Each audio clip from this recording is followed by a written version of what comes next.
Halo sahabat sekalian, ketemu lagi di channel PLT Sederhana. Hari ini di tempat saya itu sangat cerah cuacanya ya, panas gitu, tapi kadang ada sebagian juga mendung. Tapi yang jelas hari ini panas sahabat ya, panas. Kemungkinan baterai saya bisa full gitu seharian. Nah, gimana di tempat sahabat? Apakah hari ini hujan atau mendung atau panas atau terik sekali? Ya, itu semuanya harus disyukuri sahabat ya, karena ya semuanya itu sudah kehendak yang kuasa gitu. Kita hanya menikmati hasilnya saja. Lagian misalnya nggak penuh juga nggak apa-apa, kan besok bisa ngetes lagi sahabat. Nah, saya di sini kali ini akan memberikan tips cara memasang panel surya agar hasilnya itu lebih jos gitu sahabat, lebih efisien gitu ya sahabat. Nah, apabila sahabat pengen mendapatkan hasil yang lebih jos gitu sahabat ya, yang lebih memuaskan, efisiensi tinggi, terutama itu harus menggunakan tracking sahabat ya, menggunakan sistem tracking. Jadi kemana matahari, ke situ pula dia akan mengarahkan panel suryanya sahabat. Nah, tapi ini juga butuh cost, butuh budget tersendiri, yang kemungkinan bila budget tersebut dibelikan panel surya juga akan sudah menambah hasilnya juga sahabat. Cuman ini akan mendapatkan hasil yang lebih maksimal sahabat. Mungkin dari pagi sampai sore itu akan lebih, mungkin bisa 2 kali lipat daripada dipasang seperti ini saja gitu, langsung dipasang secara tidak berubah gitu sahabat ya, sudah langsung gini saja mati gitu, nggak bisa gerak ke sana, nggak bisa gerak ke sini, nggak bisa gerak ke samping gitu. Nah, ketika kita memasang solar tracking gitu ya, apalagi yang dual axis, itu bisa ke kanan, bisa ke kiri, bisa ke samping ya, bisa ke samping kanan, bisa ke samping kiri ya, tergantung matahari di sebelah mana sahabat. Karena memang matahari itu tidak hanya di arah yang sama sahabat. Misalnya di bulan-bulan tertentu dia akan berpindah ke arah selatan gitu, dan di bulan tertentu juga seperti sekarang ini sudah di sebelah utara sahabat ya.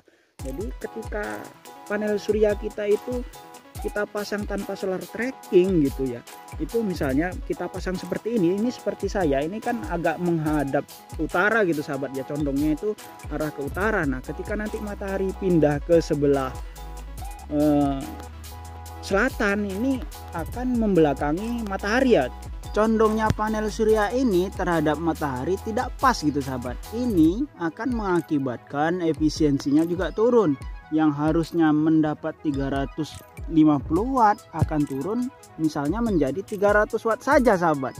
Nah, ketika kita menggunakan solar tracking ya, itu akan melipat gandakan hasilnya dibandingkan secara seperti ini saja masangnya sahabat. Apalagi yang dual axis itu bisa pindah pagi sore ataupun pindah bulan, itu akan terus mengikuti pergerakan matahari sahabat. Nah, itu tips yang pertama, itu menggunakan solar tracking. Nah, tips yang kedua itu apabila sahabat misalnya hanya pasang seperti saya ini saja gitu. Nah, usahakan condongnya itu agak ke selatan atau ke barat, ke utara gitu sahabat. Jangan sampai arah condongnya ini ke timur atau ke selatan langsung, karena ini akan berpengaruh sangat besar sahabat. Karena misalnya kita pasang ke arah timur gitu ya, ketika menghadap ke timur itu pagi hasilnya jos, sore zong ya, hasilnya itu sore zong karena menghadap ke timur gitu. Begitu sebaliknya, ketika kita pasang menghadap ke arah barat, paginya nggak menghasilkan gitu, ataupun hasilnya dikit gitu sahabat. Nah, ketika sore itu hasilnya jos gitu. Nah, ini akan berefek ketika misalnya kita pasang ke arah timur sahabat. Nah, paginya hujan, nggak menghasilkan banyak, dan sorenya panas juga nggak menghasilkan banyak. Efeknya ya nggak penuh baterai kita sahabat. Nah, itu tips yang kedua, cara memasang yang kedua sahabat. Nah, yang selanjutnya itu sahabat, arah ininya sahabat, ini arah condongnya ini berapa persen gitu sahabat. Nah, sebenarnya sahabat makin datar makin bagus ya, tapi akan berefek ketika hujan, itu akan tergenang di ujung sini. Nah, gimana caranya agar condongnya ini tepat? Ketika memasang sahabat gunakan mesin air sahabat ya, kita siram. Nah, ini masih ada nyangkut di sini enggak?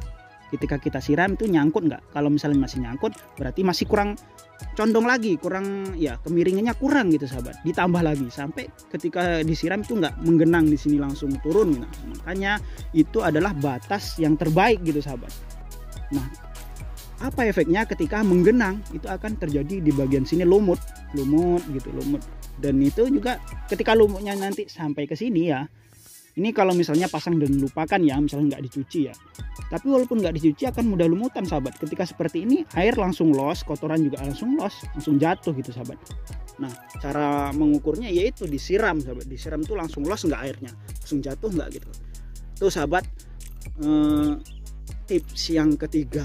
Tips yang selanjutnya sahabat, usahakan ya, misalnya seperti ini klem ataupun baut ataupun bracket ya, usahakan ujung dari bracket ini jangan sampai melindungi salah satu dari sel ini sahabat ya, dari selnya ini jangan sampai gitu. Misalnya jam 9 itu kan udah trik sahabat, yang sampai ini itu melindungi sahabat, apalagi sampai nonjol gini ya ini.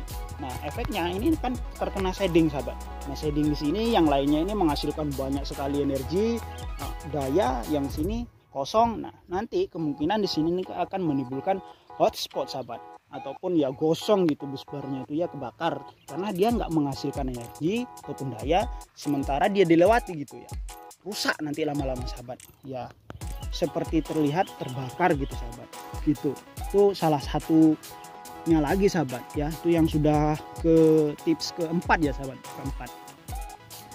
Dan selanjutnya lagi, supaya hasilnya lebih jos, tentunya sahabat harus milih panel surya yang bagus sahabat. Yang bagus gimana? Merek bagus? Enggak sahabat, enggak perlu merek bagus, tapi pemasangannya ini rapi gitu sahabat. Nih. Bagian ininya sahabat, pemasangan selnya ini terkadang seperti punya saya ini jaraknya terlalu dekat sahabat. Ketika menggunakan klem seperti ini harus masangnya tuh seperti ini sahabat. Ini dilihat nih, kan nggak sampai masuk ya sahabat ya. Ini ada celah di sini ya, celah ya. Nggak langsung mepet ke sini, karena kalau dipasang mepet sahabat ini akan tertutup sampai sini.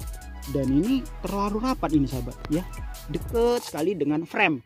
Nah, beda yang bagian atas ya, yang bagian atas bisa dicek. Ini jauh sahabat, jauh ya, artinya nggak meleset gitu sahabat. Nah, ini berbeda dengan panel yang lainnya gitu sahabat. Nggak semua panel surya itu seperti ini. Nah, gitu sahabat. Mungkin panel-panel yang mahal seperti yang grade A ataupun tier 1 gitu ya, itu lebih rapi pemasangan sahabat. Nah, tips yang selanjutnya ya, supaya panel surya kita ini bisa menghasilkan lebih bagus hasilnya gitu sahabat ya, tentunya menggunakan kabel yang bagus juga sahabat, PV1F ataupun minimal ya kabel nyaf lah gitu dengan merek Jembo, itu sudah ini standar sahabat. Tapi jangan dijemur sahabat, atau dengan merek-merek Supreme bisa itu sahabat, sudah menghasilkan yang bagus. Saya rasa sampai di situ saja sahabat, nggak membahas harus pakai MPPT atau enggak, karena saya bahas di bagian pemasangan ini sahabat ya, pemasangan ini. Tuh, jangan lupa juga itu MC4-nya itu dicek sahabat, karena kadang-kadang di situ karat sahabat. Seiring berjalannya waktu bisa karat juga, bisa korosi dan sebagainya, apalagi mungkin masuk airnya ya, karena mungkin karetnya udah nggak kuat. Nah, gitu sahabat. Oke, saya rasa begitu sahabat. Nah, ada lagi sahabat yang lupa, apabila dipasang di atas seng sahabat, tuh minimal itu dikasih jarak sahabat, supaya angin ataupun udara itu bisa lewat gitu, sirkulasi udaranya bagus gitu sahabat. Tuh sahabat yang terakhir. Oke sahabat, saya rasa cukup sekian video kali ini, semoga bermanfaat bagi sahabat semua. Dan terima kasih saya ucapkan kepada sahabat semua yang sudah subscribe channel saya dan memberikan motivasi, dukungan, support, dan juga ilmu-ilmu melalui kolom komentar. Dan bagi yang belum subscribe, silahkan di subscribe sahabat. Oke sahabat, see you next time and bye.